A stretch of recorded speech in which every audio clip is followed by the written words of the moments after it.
Hello po mga kapraps. Dito tayo ngayon sa isang property na for sale sa bayan po ng Kalawan, Laguna.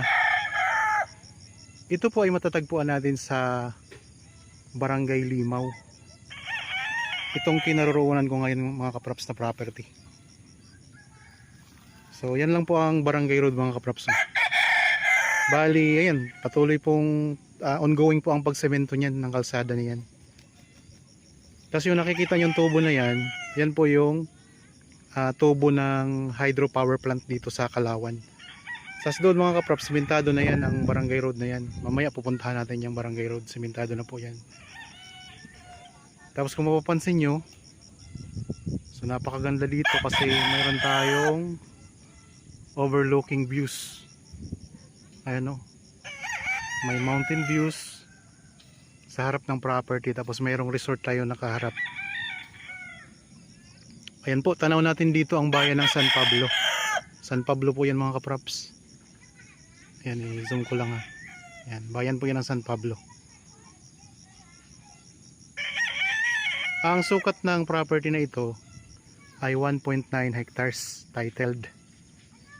Sa ngayon po ay meron ditong nagre-rent, nirerentahan ito bilang isang nag-aalaga ng manok yung nagre-renta dito mga kapraps. Itong mga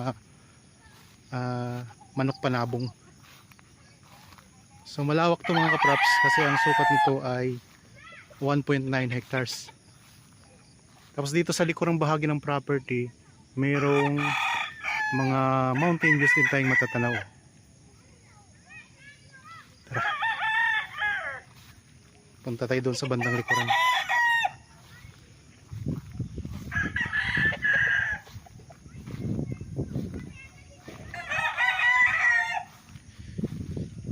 So kung sakaling mabili nyo ito mga kapraps, pwede nyo rin itong gawing game farm, or pwede rin kayo ditong magtayo ng rest house. Pwedeng gawin nyo ring resort ito kasi maganda dito. Ang tubig dito sa Kalawan ay siya, maligamgam kasi may mga dito mga hot spring.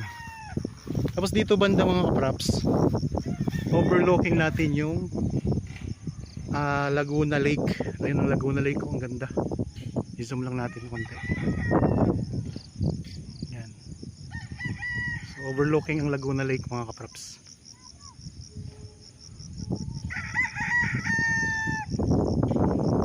So dito wala namang mga manok kaya pwede tayong umikot dito.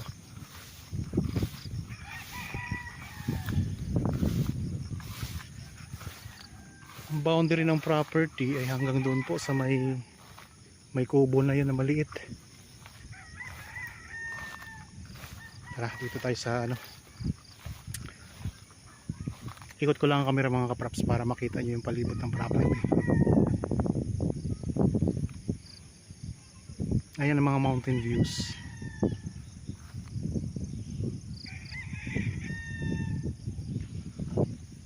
Medyo madilim na po kasi hapon na tayo nagpunta dito. Pero kung makikita nyo mga kapraps, yan ang ganda ng view dito. Tanaw natin dito ang Mount Banahaw. Ayan ang Mount Banahaw mga kapraps, natatakpan lang ng mga puno. Mamaya pupunta tayo doon sa walang takip na puno para tanaw natin.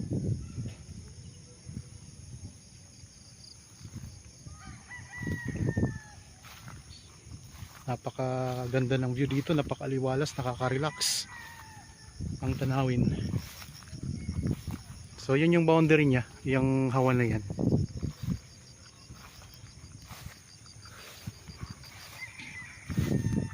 Kung halimbawa gusto niyang makita, kasi pag nakita nyo to talaga ng personal mga kapraps, napakaganda talaga dito. Ganda ng mga view dito pag nandito kayo mismo sa property. Tingnan nyo, ang ganda oh.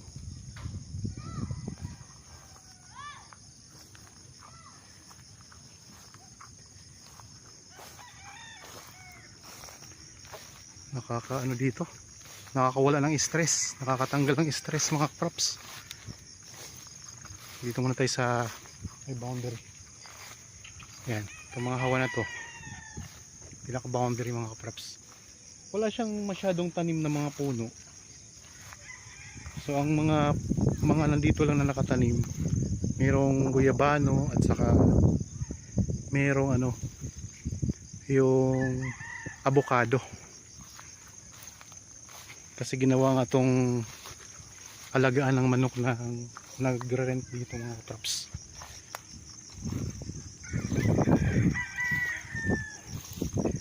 Medyo pa slope ang lupa. Pag ganun siya, banayad na banayad ang pag-slope. Mayroon na ditong linya ng kuryente at meron na ring access ng tubig, mga source ng tubig.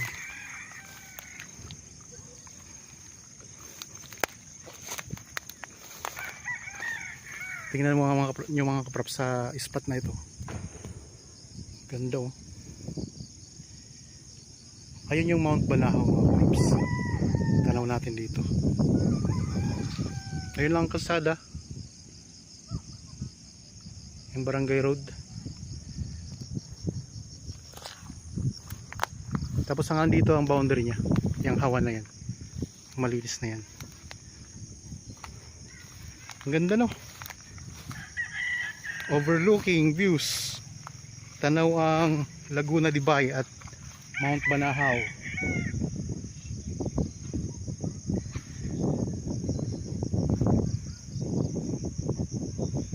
Ito ang Laguna de Bay mga kaprops. Laguna Lake.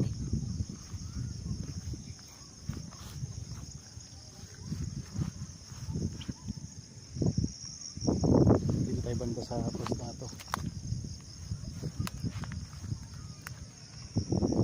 Yan ang Laguna Lake mga kaprops.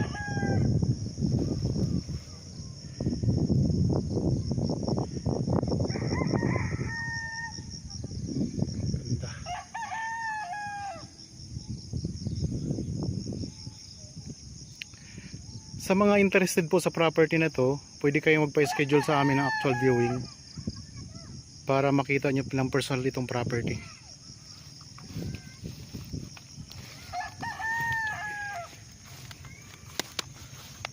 Konti.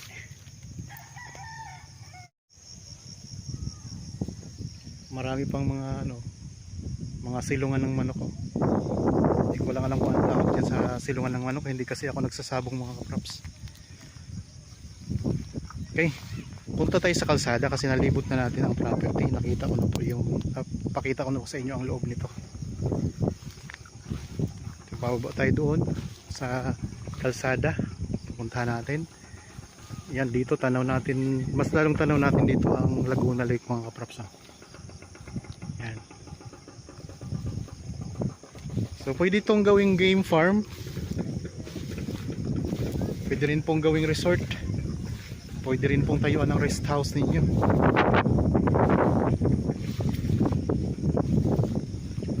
Hindi po ito kasamang mga manok mga kaprops na nandito sa property.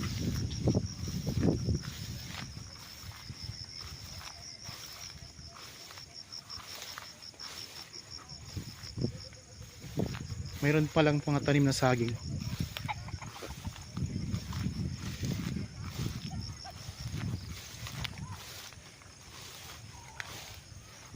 Kasi pakita ko na rin yung likodan uli.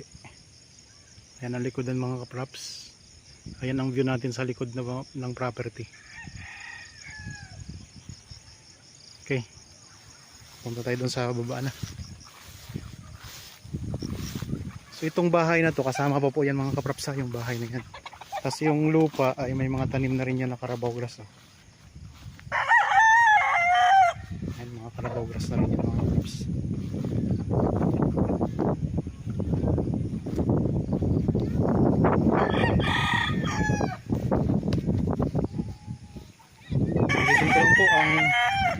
Ulitin ko lang po ang buong sukat nito ay 1.9 hectares dito po sa bayan ng Kalawan, Laguna sa Barangay Limaw.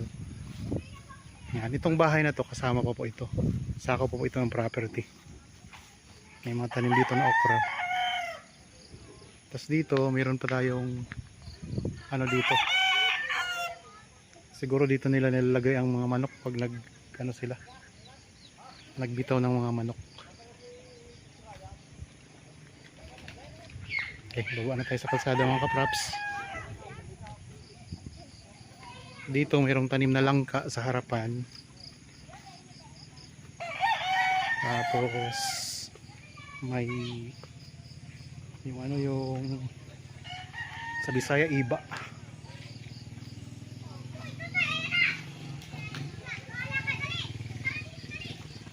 Okay. Yan, ito na yung Barangay Road mga kapraps.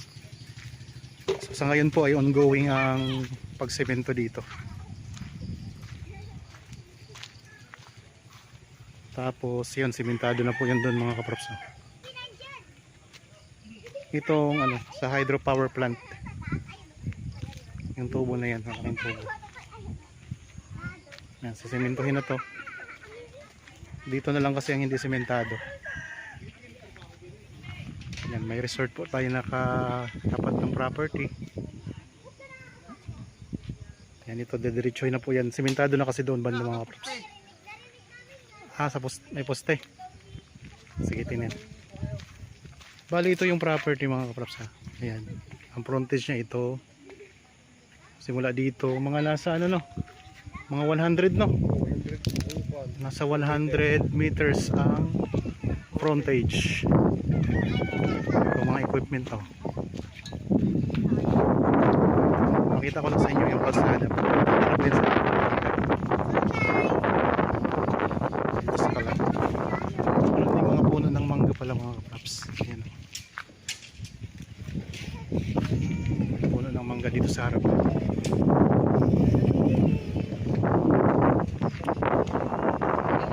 Gusto ng kuryente. 100 meters ang frontage.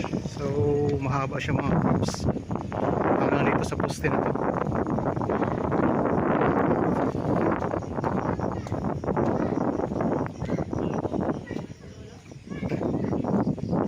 Dito yung mga kapraps, ginagawang kalsada ngayon na sinesemento. Tapos ayan lang po ang naputol na semento.